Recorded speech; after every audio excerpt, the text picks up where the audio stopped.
Hello everyone, McMeghan here to bring you a new video, which this time won't be a game narration. I haven't uploaded a video in about 3 weeks now, and I did tell that I had some projects on the side, and this is the first one. So this is gonna be a guide about the Spikes game in ADV OU in general. I will go over a lot of things, and I think it will serve as a good introduction to everyone who wants to play in ADV OU. So I'll get started right now. So wait, first of all, I just do a little presentation of what I will talk about. First of all, I will explain why you would want to play Spikes in ADV OU. I will go over the different spikers in the tier, and then the spinners. I will then talk about the trappers and what they do over the Spikes game in ADV OU. Afterwards, I will talk about the big actors in the Spikes war. And then, to finish it off, I will show 2 team examples to round off the whole thing. So let's get started. First of all, why play Spikes in ADV OU? Well, Spikes team are very straightforward, as in you usually have a pretty easy game plan in mind when you go into the battle, as in you will lay your spikes down and then you will just keep racking up damages from spikes and other moves that you will throw throughout the game until your win conditions appear. So they also work similarly to other generations team that are around spikes, because it's always kind of the same things, as in you just lay down your hazards, you tank hit, you dish out some damages until you have a win condition. Also keep in mind that in ADV OU, for the less experimented players, you only have spikes at your disposition, no stealth rock, no toxic spikes, and no defog like in Horace OU and Sun and Moon OU. So also Spikes is a very consistent playstyle.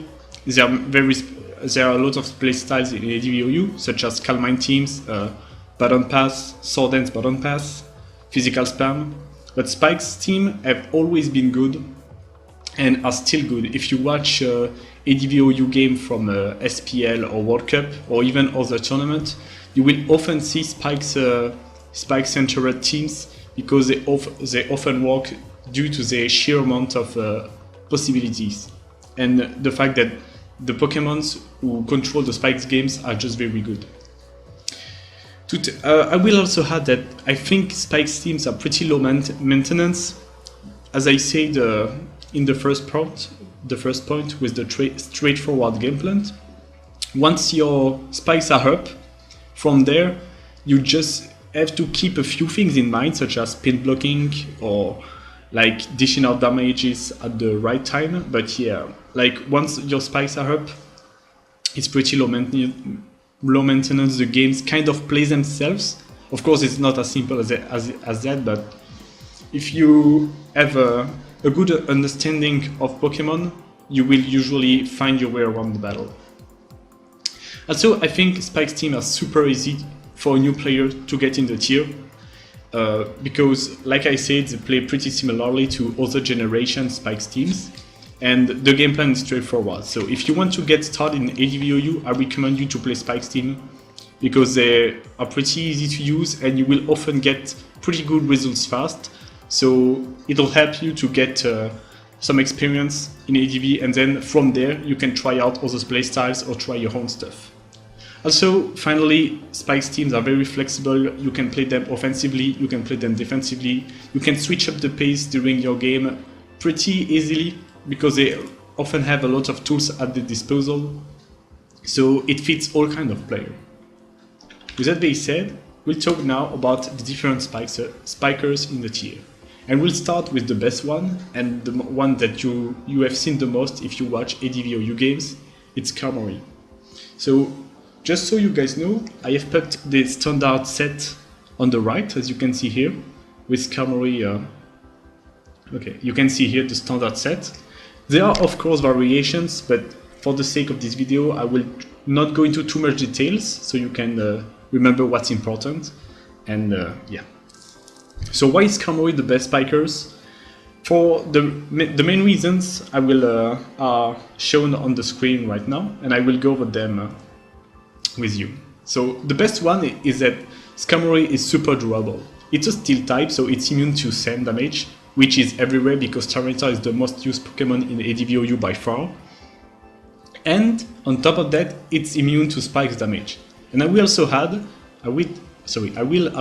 that it's immune to toxic damage, which is a common move in ADV OU. So with all these factors in mind, you can get an idea of Skarmory just always being around in the game. It's hard to take down, and it will have, thanks to that durability, it will have many opportunities to get the spikes up, keep coming back in the game, rack up damages from status spikes and sand damage. So yeah. Also, Skarmory is pretty good because it has great setup prevention tools in Whirlwind and Toxic. Toxic will of course wear down anything that tries to abuse Skarmory, and Whirlwind will prevent Pokemon from setting up on it freely, as you will be able to shuffle them out. And on top of it off, both of these moves have good synergy with spikes, because Whirlwind will get the opponent Pokemon on the field, so they take spikes damage, and Toxic keep racking up those passive damage for your offensive Pokemon. So everything is weakened up, you know. Also, Skarmory has pretty good stats in both defenses. It has an excellent defense, as you guys all know. And in ADV, you typically run max special defense because thanks to that investment in special defense, you can take special hit for pretty much anything as long as it's not stabbed. For example, HP Fire from invested Metagross will only do 35% approximately. So as you can see, it's not even a 3KO with leftovers, and on top of that you have Protect to keep racking up leftovers recovery, which means Skarmory is hard to take down. It also doesn't have a double weakness, so it's not like you can be surprised by the random Thunder Punch or HP Fire and then be out of the game. And thanks to, like I said, the immunity to spikes and scent and Protect, it's not hard to get a lot of health back. Also, Skarmory easily comes on the field. There are plenty of top tier Pokemon in ADV that will give Skarmory a field day to layer up the spikes, so it can layer up its spikes or even recover from Protect. A few mentions, for example, you have Blissey, you have Metagross, you have Tyranitar locked up on Earthquake, Flygon, Swampert. So yeah, Skarmory has an easy time coming on the field, and like I said, it's immune to spikes, so it can keep coming back. And if you get in on the field on an immunity, for example Earthquake, that's 6% back already from leftovers, and you Protect, that's 12%, and you can keep doing that. So yeah. It has a very good typing too, resistance to a lot of moves like immunity to ground, resistant to steel, resistant to grass, psychic, can come in on Celebi, for example. So yeah. The negatives of Skarmory is that it's a bait for some dangerous Pokemon nonetheless, for example Gengar, which it cannot touch at all, and Gengar is always a threat because it has a gigantic Moth Pool, so yeah, some things to keep in mind. Also, Zapdos can be annoying to switch into, but you have, after all, you have 5 of the teammates to take those Pokemons head on, so yeah. And the biggest problem of Skarmory is, of course, but it is that Magneton traps it, and effortlessly, as in once Magneton is on the field and against Skarmory, you can do much about it. Just keep in mind that with that spread shown on the right, you will tank a T-Ball from Max Special Attack Magneton most of the time. You can die, but it's a roll in your favor. So, for example, if you start the game, you switch Skarmory is at 100% and you spikes as the switch to Magneton, you will be able to tank a T-Ball to spikes another once again, or Whirlwind, up to you, whatever you want to do. But yeah, you can get 2 spikes up, which is helpful of course for the rest of the game. But do also keep in mind that some Magneton run Magnet to have a better chance at getting the one-shot on you. So yeah. So Skarmory basically keep in mind that it's durable and that's why it's the best. Then we have Fortress. Fortress has obviously, well, it has some advantages over Skarmory, which I'll explain right now. First of all, it has built-in spin support in Rapid Spin. It's one of the few Rapid Spin in the tier, so that's why you might want to run Fortress, so you can have Spikes and Rapid Spin at your disposal. It's potentially really good against Skarmory, which is a great plus in itself because Skarmory and Spike's team in general are everywhere in the metagame. And having a potentially excellent matchup against Skarmory is of course something you will take.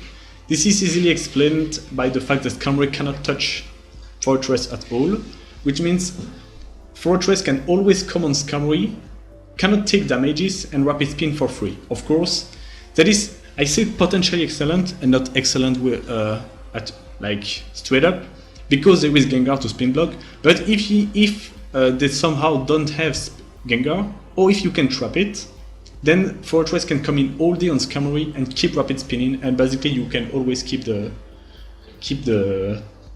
spikes from the field, and that's good. Fortress is also sand immune, so you won't take sand damage, which is good because you can, thanks to that, abuse passive recovery from leftovers by clever double switches, or by just switching on Skarmory or Pokemon that cannot hit Fortress at all, but that's rare. Like, not many Pokemon cannot touch Skarmory. Cannot touch Fortress, sorry. Also, Fortress has some offensive tools for itself. The biggest one is, of course, Explosion. That's always something you want to have at your disposal because it's very useful. And in offense in particular, having that Explosion to prevent setup or just have that panic button against something that would set up, like Suicune for example, very useful. You also have other options such as HP Bug, but I will not go into detail for now about that. Unlike Skarmory, Fortress takes Spikes damage, so it can be worn down, and since most Spikes team have a Gengar to spin block on Fortress, you will keep taking Spikes damage, and keep in mind that one Spikes equals approximately 12%, which is more than leftovers. So every time you switch in and Spikes is on the field, you take some damage. Also, Fortress has an abusable double weakness in fire. For example, this is a problem because you can tech for Skarmory and Fortress by bringing HP Fire on some Pokemon, for example Metagross. And Metagross, like I said a bit before, even when fully invested, won't do too much against Skarmory. It will do approximately like 35%, and Skarmory will be able to heal back and keep spiking up. The problem with Fortress is that you will take a load from those random HP Fire, and you will usually get 2 KO'd or 1 KO'd, which means you can stay in and you will have taken a lot of damage, so it will be hard to come back later and do whatever you want with Fortress. Also, Fortress can be hard to bring in. It has less opportunities to come on the field unlike Skarmory, and like I said, the fact that its double weakness is problematic means you will want to scoot. For example, you can stay on Metagross with Skarmory safely, because even if you take an HP Fire, that's no big deal. But if you take an HP Fire with Fortress, that's a big deal, because like your Fortress is almost dead, and you will have a hard time getting anything out of it later. And if you take a random Flamethrower or Fire Blast from Tyranitar, for example, you will just straight up die. Also, like Skarmory, Magneton can trap you, which is another problem, although it has to run HP Fire, which is not always the case, but it is often the case. But keep in mind that like Skarmory, Fortress will take a hit from Magneton at full, even an HP Fire, and you can run Earthquake on Fortress to KO Magneton back. So yeah, something to keep in mind. Also, Fortress can also be trapped by Dugtrio. Since usually will run max special defense, Dugtrio will do a solid chunk of damage with Earthquake, and sometimes you won't even have a good move to hit it back. So yeah, that's the downsides of Fortress. Then we have Cloyster. So just I will also mention, since I'm talking about Cloyster now, that Skarmory is very, very, very popular, the most popular spiker by far.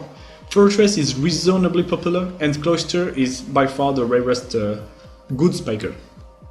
But it has seen some usage recently, because some players see its advantages, especially in offense. So we'll talk about it, because it is, after all, the third big quotation mark big spiker. So what are the advantages of Cloister? The biggest one is it cannot be trapped by Magneton, and that's a big one because a lot of teams like to rely on Magneton to remove spikes in general. Like, they don't even run Magneton to get rid of Fortress or Skarmory, although it's a plus, they just use it to get rid of the spiker. So the fact that this strategy cannot work against Cloister is a plus. Also, Cloister, like Fortress, has built-in Spin Super. It has good offensive tools, because as you were able to see with the standard move set on Fortress, your stab is HP bug, while with Cloister you have something that hit harder in Surf, and it's a much better stab in general, like water is better than bug in ADV. So the advantages of Cloister is that it can put a bit more pressure against everything, basically, like spinners that would try to spin on you, for example Claydol or Fortress, can also surf Skarmory, because you will often come on Skarmory to rapid spin or get your spikes up too. So yeah, and you also have, of course, the boom option. So good offensive tools for Cloister. Different setup targets too, because you have an easier time setting up on steel types, and different Pokemon. Well, come to think of it, the biggest difference in setup targets are bulky water. Usually you will take a good chunk of hearts on Skarmory or Fortress from Suicune Surf Hydro Pump or Swampert Hydro Pump, but this is not the case with Cloister, and you can even boom against a Suicune who would try to set up, for example. So yeah, different setup target. Problem of Cloister, like Fortress, and can be hard to bring in. It has a pretty bad typing after all, because of the ice type. You have weaknesses to electric, grass, rock, fight, to name a few. You have abusable weaknesses, like I said, poor special defense, which means even weak hits that hit in your special defense can do a good chunk of damage as long as you don't resist them. So Cloister will be very easily weakened, and that ties to what I was gonna say for the last point. It has a very poor durability. Unlike Fortress and Skarmory, it is not immune to scent. It's not a flying type, so it's not immune to spikes either, and it will also take toxic damage, unlike the other two. So yeah, Cloister is quick to die, unlike Skarmory and Fortress. So for these reasons, you will often fight Cloister on offensive teams.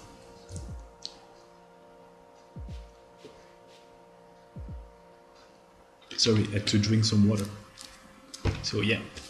I think I said everything I wanted to about the main spikers of the tier. So now we'll move on. Before we move to a different category, I will briefly talk about different options. So keep in mind that Skarmory, Fortress, and Cloister are the much better options than what I'm going to talk about. But you do have some other options at your disposal. These are much less consistent and solid, but they can fit some niche or gimmick playstyles. Smeargle, for example, can fit some offense. It works like a suicide lead in future generation, because you can lay up the spikes, and you're also faster. Like, something to keep in mind, Smeargle is much faster than Skarmory, Fortress, and Cloister, so you have a fast spiker. You have a sleep move at your disposal. Sleep has always been good and will always be good, so you have that going for it. And then you can boom on something before. So you can prevent a spin, for example. You can just give one of your super a free opportunity to get on the field without taking damage thanks to the boom. So yeah, that's the reason why you would run Smeargle in super offensive teams that will start pressuring from the get-go. Keep in mind that Focus Sash doesn't exist, so you will have to go through Endure and Cell-like Berry to activate a speed boost, should you want to run that kind of moveset. Keep in mind that Smeargle has a ton of options at its disposal. You can even run double status, for example. So yeah, Cartoon is pretty bad, to be fair, but it has a niche because it can It can abuse Sandville. You just keep subbing against everything that is slower, and then once you get a free sub thanks to a Sandville miss, you can get your spikes up or your leech seed, and you are just annoying in general. It can also set up freely on some celebes that only run psychic or grass coverage, or both with leech seed. So yeah, not many good opportunities to set up outside of celebi, and some bulky water, I guess. So yeah. Now that I've presented the spikers at your disposal, I will talk about the countermeasure, the spinners. Because if you are talking about spikes, we are gonna talk about what you can do against spikes. Because you may want to run spikes, but if you get started in ADV, you will face spikes teams a lot. So here are your options if you want to spin. First of all, I will talk about Stormy. As you can see on the right, there are two Stormy. And the reason why is that there is a bulky one at the top. You can see from the spread it's almost max HP and it has recover. And there is an offensive one which doesn't have recover and it's full max special attack. And I present the two because they play very differently. And I'll try to explain why to my best abilities. So why would you run Stormy as a spinner? The reason why Stormy is good as a spinner is that because it's very fast, and primarily, like most importantly, it's faster than Gengar, which is really big. So yeah, you want to be fast because that will help you to get your spin off. Sometimes in some games you will just need to spin once, and being faster than what's in front of you is big because once you get the spin off, that's all you want in some games. And it's faster than Gengar, which is a big plus because Gengar cannot come on you and threaten you out like with most spinner. With Stormy you are faster, and you can even threaten a no-KO with Psychic against some Gengars. Or you can threaten a 2-KO with a Hydro Pump or Surf. So yeah, that's a big plus. That's why you want to run Stormy. Also, you have instant recovery in Recover for the defensive set, and you have Natural Cure to heal your status, which is big because, as you were able to see earlier, Skarmory only offensive quotation mark pressure is from Toxic, so you can naturally heal that Toxic from Natural Cure, which is nice. You can also take some status throughout the game, so that's a good utility. The second set has a good offensive pressure presence. The first one not so much, but the second set is a really good offensive Pokemon. So you basically have a good fast special attack nuke and spin in a nice package with the second set. So yeah. Also, since it can kill Gengar with Psychic or just be faster and threaten it out in general, you don't need Pursuit support, which is nice because you can run Stormy by itself for the whole Spikes game, you know. The negativity, the problem of Stormy is that the defensive set that you see here has very low utility outside of spinning. Even if you run max HP, well, or close to max HP, it's a Stormy, so you don't have good defenses after all, and you don't get to check much Pokemon with it. So that's kind of a problem because you only have 6 Pokemon to try to check the whole meta game, and your Stormy is only gonna be there to spin basically. It cannot check much. Like even Swampert, EQ, uninvested will do close to 50, or like it can be a 2KO in Sand, which means that's kind of a problem for wall compression. It cannot be both durable and offensive, as in the first set has Recover, which means it's gonna last a while, but the problem is it doesn't have good offensive capabilities, or even like utility in checking stuff like I just explained. And the second set, which is meant to be offensive, doesn't have Recover, so it can have some problem lasting throughout the game. And it's hard to fit Recover and Rapid Spin on an offensive set because you really want that coverage from Bolt Beam and Pump. Also, Stormy is still slower than Jolly Duckio, so you still have to watch out for this because Duckio can come in on T-Bolt or Rapid Spin and kill you, especially if you're offensive, and even if you're defensive, you take a great chunk for. So yeah, you gotta watch out on this. Also, Stormy cannot spin on HP Buff Fortress because HP Buff Fortress is a 2KO instant. So yeah, That's kind of a problem, you know. Cannot come on Fortress and spin, so you gotta play with the spikes down. The spinners. Next we have Fortress. I talked about it earlier. Here I was talking about its spiking abilities earlier. I will focus on its spinning utilities here. So it's great against Camry because, like I said, Camry cannot hit you, so you can come on it and keep rapid spinning its spikes away. It's an immune, so you get to have the passive recovery from leftovers, and if there are no spikes on the field, you can, like, this leftovers recovery can amount to really bigger recovery over the course of one game. Like if you come on Camry, for example, without spikes on the field, you have 6% back and then 12 as the switch out. You also have flexible move slots. Like usually on Fortress, the only two mandatory move slots are spikes and rapid spin, and then the other two you can tailor them for whatever you want. You have Earthquake for Magneton, you have HP Fire for the Fortress, you have HP Fire for Stormy and Claydol. So yeah, you can tailor it to whatever you want. Problem is you will take spikes damage, and you will take chip damage in general, and you don't have a recovery move. You can't really afford Protect or Rest on a Fortress, so every damage is count, and over the course of a game, like, Fortress can be easily worn down.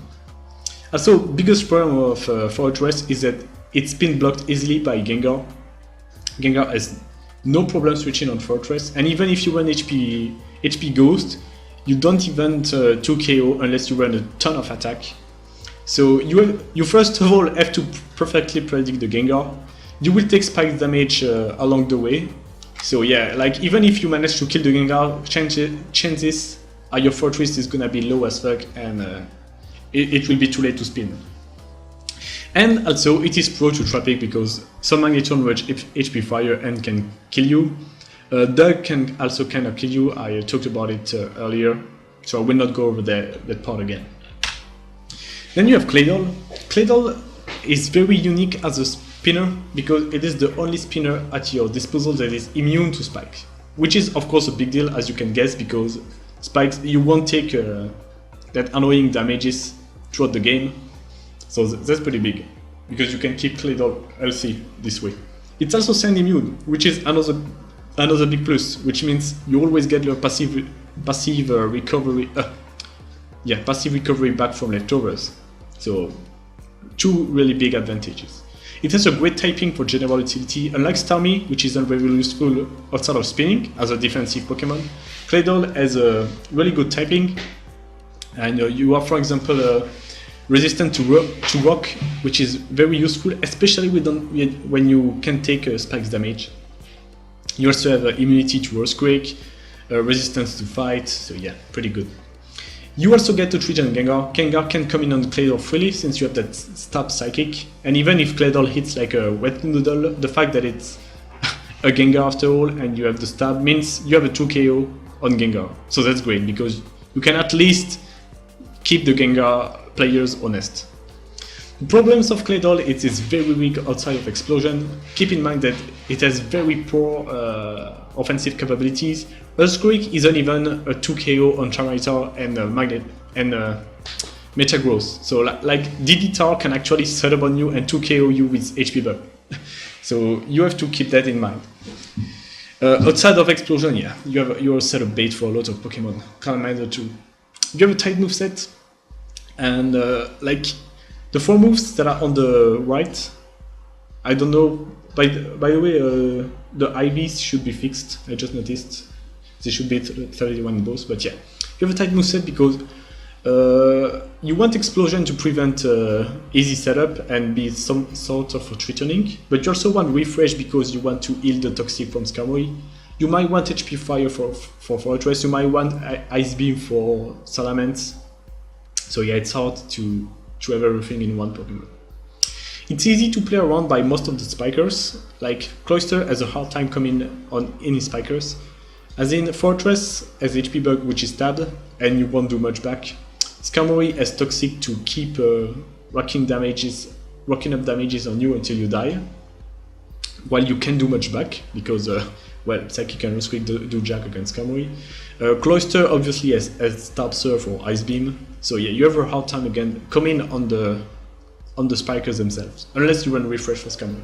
Also, another problem of Claydol is that it has a weakness to Dark, which means Pursuit Writer, which is a common Pokemon on Spike's team, can pursuit you and kill you this way. So yeah, keep that in mind. Because once you are dead, you have no mean to remove the spikes. Other options for the spinners, like the spikers on Analog, like I said, they are less solid and consistent in their job or require more support, but I'm gonna talk about them very briefly because they have a niche. Cloister, like I said, I wouldn't consider it a good spinner, but since you are gonna run Cloister for spikes, you just have that built-in spin in your moveset. So yeah, you have that at your disposal, but it's gonna be hard to spin because it doesn't do much, Surf doesn't do much to Gengar, but you can still treat on it, I guess. But yeah, Cloister doesn't last long in a game, so it's hard to get a spin off of it. Donphan, the problem with Donphan is that you need both Magneton and Terrorize and Pursuit support to spin, basically, because you have to remove Gengar, which otherwise abuse you, and you have to remove Camry, which otherwise beat you to Toxic. But the advantages of Donphan is that it's a very sturdy wall, and it's more bulky than Swampert, so that gives you an idea of its bulk. So it can be very useful to check some stuff like Flygon, Tyranitar, or Salamence, DD, or Judgment. But yeah, the problem is, like I said, you need a lot of support. So we'll talk now about the Trappers very briefly. Magneton and Dugtrio are both important Pokemon in the ADVs. They have a lot of they play a big role and in a lot of games, and we'll briefly talk about the impact on the Spikes game in general. So first of all, Magneton. Well, main reason you always run Magneton to get rid of Skarmory, so that's a given. That's something big. Magneton traps Skarmory, that is the thing. Keep in mind, T-Bolt, like I said earlier, doesn't one-shot Skarmory from full, but you can run Magnet to have better chance in doing so. You can trap Fortress with HP Fire. Once again, keep in mind you won one shot from full, but it's a roll and you can get one shot back from Earthquake. But once you do that, Fortress is pretty much dead. It will be at like 5-10% with leftovers. Magneton is important because it can trap other Magneton too with HP Fire, which is always a 2KO. The thing is, if you want to run Magneton to trap other Magneton, you gotta run a lot of speed because you need to be faster. If you're slower, you won't trap it, and yeah. So yeah, what are we getting at is that Magneton is a great anti-spike measure alongside a spinner. As in, the problem sometimes when you run a spinner is that the spiker on the opposite side isn't dead and keeps coming back while the spinner gets one down. And over the course of the battle, just like if your spinner die earlier than the spiker, they can still get the spikes, and yeah, sometimes it can make you lose the game. The difference here when running Magneton is that you can get rid of the spiker early, and then you can spin once, and then you're like, once you've done that, you know spikes aren't coming back up, so that's pretty good. Magneton alongside the spinner can be good against spikes teams. Dugtrio now. Dugtrio, pretty good because it can trap Magneton, which is helpful because, like we talked about, Skarmory's biggest weakness is that it's trapped by Magneton. But if somehow you play well enough, you can trap Magneton before it traps your Skarmory, and then usually against a lot of teams that's a GG.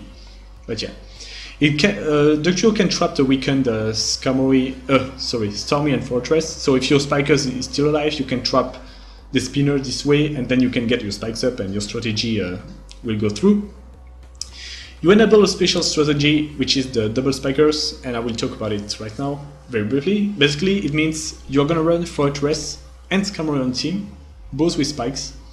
And the idea is to spikes pretty freely. You don't have to care about Magneton, because even if Magneton traps one of your spiker, which is gonna be Fortress or Skarmory, you can trap it back with Dugtrio, and then once Magneton is dead, your other spiker is free to spikes whenever it wants and doesn't have to fear Magneton again. It's a pretty common, it's a pretty solid teamworker type, and it's pretty popular right now. And finally, Duck Trio can trap Tyranitar, and that's big because, like I talk about it briefly, and I will talk about it in more details a bit later. But Tyranitar can trap Claydol and can, most importantly, trap your spin blocker in Gengar. So if you remove Tyranitar with Duck Trio, your Gengar can roam free and doesn't have to fear pursuit, so you can spin block all the game. I talk about those interactions. I'll stun them up later. You'll see. So now that I've talked about the spikers, the spinners, and the trappers, we'll talk about the big actors in the Spikes game. These Pokémons have a bigger role than most other on the Spikes in general and on the Spikes game in general in ADV OU, and you will often run into them, or you will want to run them alongside your Spikes abusing Pokémons. So first of all, the biggest one, Tyranitar, most popular Pokémon in ADV by far, and the reason why it's good in Spikes team is that first of all, you have Scent Stream, which is gonna give you permanent scent for the rest of the game. Which is great because Sand is gonna cancel the passive recovery from leftovers, which means every damages against non-rock, steel or ground type Pokémons is gonna count. Every single bit of damage is gonna count, which is great with Spikes because every damage is stick. So you weaken pretty much everything for your other Pokémons and your cleaners to win the game. You have more passive damage in general because not only does it cancel Spikes, it cancels leftovers, which is helpful for Spikes, but it's gonna be helpful for Toxic in general, and like we've seen, it's a staple on Skarmory. So yeah. You have a Star Pursuit on Tyranitar, which is big because it can remove Gengar, and removing Gengar from the game means you can spin freely because you got rid of the Ghost. You can remove Claydol this way, and you can remove Starmie. Starmie is a bit tricky because it would speed you and to kill you with its Water Stab, but you have Crunch at your disposal to force the 50-50 because Crunch is gonna one-shot if they stay in, if they switch out, Pursuit kills. So yeah, that's something to keep in mind. Pursuit can also enable a counter strategy against Fortress for Skarmory team, because like we've said earlier, Fortress can abuse Skarmory all day, but what you can do against Fortress team is switching Tyranitar on the rapid speed, and then basically it will have to switch out because of the threat of Flamethrower, and you can pursue it and do like, it's a long game, it's a long condition, it's not hard because, it's not easy because you don't do much at once, but it can be done over the course of the game to weaken Fortress or even kill it this way, so keep that in mind. So even if you don't run a pursuit set, Tyranitar is a great early game puncher. Something to keep in mind that Spikes are good, but it's not much damage. It's really good over the course of a game, of a long game. And early game, you will often want something to punch holes through the opponent's team, and Tyranitar does that pretty nicely because it has such a large move pool, and it can run the band set which has no clear counter. So it's just a great fit in Spikes team. You will have Tyranitar to punch holes in the early game, and you will have Spikes to soften up everything for the late game. So they just work great together.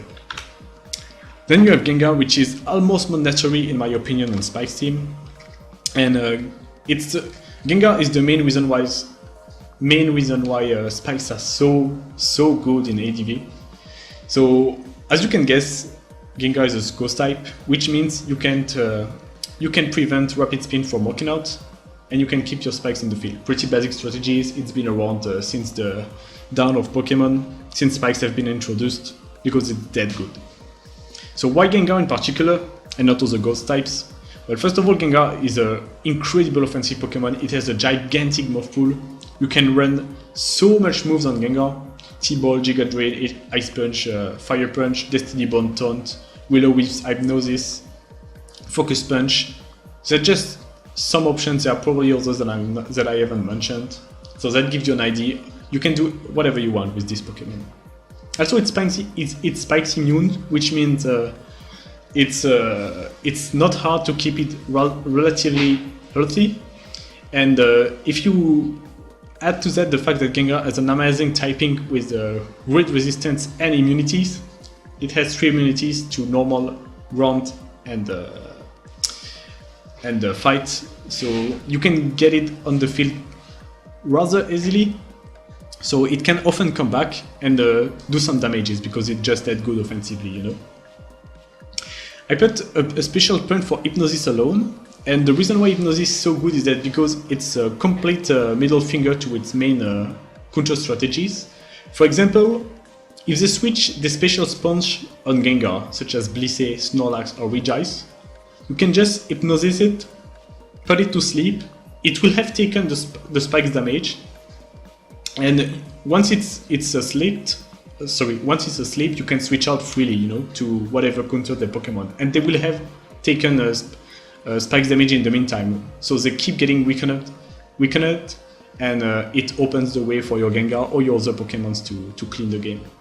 Also, Hypnosis is really big against Tyranitar because, like we talked briefly about earlier, Tyranitar's goal sometimes is just to pursue your Gengar, but Hypnosis put it to sleep and prevent the pursuit. And means you can get out and keep spin blocking throughout the game. You also have various status moves. Well, I just talked about Hypnosis, the other big one is Will-O-Wisp, which is a good way to beat some of your checks like Metagross and Snorlax. You also have Taunt, and Will-O-Wisp and Taunt means you can also weaken your defensive checks like Blissey, because Blissey will take spike damage. In Sand, it will take 12% every time from 12% every turn from burn damage, and then you taunt to prevent softball recovery. So yeah, Gengar is just amazing at racking up damages on everything, and keep in mind that that most of its checks are grounded, which means they will take spike damage. Because to not take spike damage, you need to be a ground type or be Levitate, and often those Pokemon are weak to Ice Punch, so it's just great synergy. Also, Gengar is very flexible in whatever you want. I talked about his moveset, which is enormous and can fit your needs, but it also has very flexible EV spread. For example, as you can see on the right, the first one is very offensive, and the second one is more bulky, which means, for example, you can EV your Gengar to take a +1 HP fly from D-Demons, which means it can act as a secondary check. And you can even run a special defensive spread to take the pursuit from Tyranitar. So yeah, very flexible Pokemon. I will briefly talk about the Dusclops, because it's the other ghost type of the tier. You can use it technically as a spin blocker, but it's really bad. I would advise against it. And there is a reason why, there are reasons why you almost never see it in important games. It's just bad. It's grounded unlike Gengar, so it will take spike damage. It has very low HP, so even the things you're supposed to come in on will do a serious dent, because you have that low HP stat, and with spikes up, it's gonna be hard to come back from this. You also have a shitty recovery move in Pin Split or Rest, so then your Dusclops can be abused for setup or whatever. Yeah, I would advise against it, but if for some reason you have a stroke of genius and think you're gonna make Dusclops roll, go for it by all means. And finally, the big actors, the cleaners. Like I said earlier, Spike's team are good to rack up damage, and once everything is weakened, you wanna go to top with something fast and strong, and that's how you're gonna finish your game. You will open some holes with something like Choice Band Tyranitar, you get the Spikes up, status, everything is weakened, and you finish off the other Pokemon with your cleaners. So they are fast, they are strong. Usually their checks are weak to spikes, which makes good synergy within the team. And they also force the switches because, well, they are fast and strong. So if you don't want to die, you have to switch out usually. And switching out means you take spikes damage. So yeah, it just works out altogether. The most common one are Aerodactyl, Stormy, Jolteon, I would say. I put Salamancy because it was popular at some point. It's still good, Choice Band hits like a truck. It's great for early game pressure, but yeah, it can be a bit too slow late game. Aerodactyl is amazing because most of its checks are grounded. To resist ground, you need to be to resist rock. Sorry, you need to be grounded usually, unless you're Flygon or Claydol. but Flagon and Claydol take a good chunk from double edge. So yeah, just works really well. Starmie and Jolteon, I think I've talked enough about Starmie earlier, but yeah, it's a good offensive nuke. It's fast, it has great coverage, so you can often finish a lot of Pokemon, especially if they took some previous damage from spikes and the like. And Jolteon does the same thing, except it's faster than Starmie, and it even has Roar, which is amazing because if you predict well, even you can weaken even its defensive checks, because it's gonna be stuff like Regice, Snorlax, Blissey. They come in, they take spikes, you roll them out immediately, and like if you predict well, Jolteon is super rewarding. So I talked about a lot of combination earlier of Pokemon that you can put together. This will basically act as a summary of things to keep in mind when you want to play the Spikes game and when you want to build your team. So Skarmory plus Dugtrio. Dugtrio is good to trap Magneton to prevent it from trapping Skarmory, but it will need double switches and a good place. Also, Dugtrio can trap the weakened Starmie, and once you kill the Starmie, like the spinner, you can get your spikes up and you can keep them from the rest of the game. Skarmory plus Magneton works in a similar way, because Magneton can trap other Magneton if you make sure you are faster than them and HP fire, and it can also trap Fortress, and once Fortress is dead, you can keep your spikes up. So yeah, good combo. Fortress plus both Skarmory plus Fortress plus Dugtrio. I talked about this strategy earlier. Basically, you trap Magneton after it traps one of your spikers, so your other spiker is safe. Skarmory plus Tyranitar. It's pretty niche when you build with that, but well, it's not niche to run both together, but to run both together with that idea in mind, which is trapping Refresh Claydol, is pretty rare. But yeah, Refresh Claydol is something that can spin on Skarmory all day, and Tyranitar can trap it. Fortress plus Dugtrio works similarly to Skarmory plus Dugtrio, as in Dugtrio plus Magneton. Sorry. Fortress plus Dugtrio works similarly as Skarmory plus Dugtrio, as in Dugtrio is gonna trap Magneton if you don't run Earthquake on your Fortress, so you can keep your Fortress this way. And Fortress plus Tyranitar, like I said, Tyranitar can trap Claydol, which would otherwise, like if you don't run HP Bug on Fortress, Claydol and Starmie spin on you all day, but you can trap them with Tyranitar to get the spikes up. So yeah. Also, of course, I advise to run a spin blocker. You don't have to, but it's advice because they're just that good, and Gengar is amazing. So yeah, if you run spikes, just put Gengar on your team. It's gonna be good to prevent rapid spin. Now, the cores, some cores to keep in mind when it comes to spinning. Starmie plus Bennington is amazing when it comes to spin, because Starmie has a great matchup against Cloyster, doesn't have to fear anything from it, and you are faster and you can spin. Starmie is self-sufficient, you don't need pursuit support, so you can take care of Gengar by yourself. The only problem of Starmie are HP Bug Fortress, and Skarmory sometimes because of toxic insane shenanigans, and Skarmory protecting of your rapid spin or surf, and you take toxic damage, it can be annoying. Magneton will get rid of both, and then Starmie can spin, and you are done with spikes. Fortress plus Tyranitar, I talked about it earlier, Tyranitar can trap Gengar, and then Fortress can spin. Claydol plus Magneton works similarly to Starmie plus Magneton, because Magneton is gonna get rid of HP Bug Fortress and Skarmory, and then Claydol can spin. Cloyster can be annoying in this situation though, keep that in mind. And finally, the niche of Donphan, which is running it alongside Tyranitar to pursue Gengar, and Magneton to trap Skarmory, so you can spin with Donphan. Also, you might have noticed that most spinners outside of Starmie don't run a recovery move, so they appreciate Wish Support. It's pretty hard nowadays to feed Wish Support on a team, I'm not gonna lie. Most of the Wish Pokemon would rather not run Wish, or like are not good enough. But if you can afford it, it's good, because then you can heal your spinner and you can play the long game more easily this way. Especially Claydol, who won't take spike damage, for example. Claydol loves Wish Support, for the like of Jirachi, yes. And finally, now that I've briefly talked about, I think I have talked about everything you need to know about the spike game.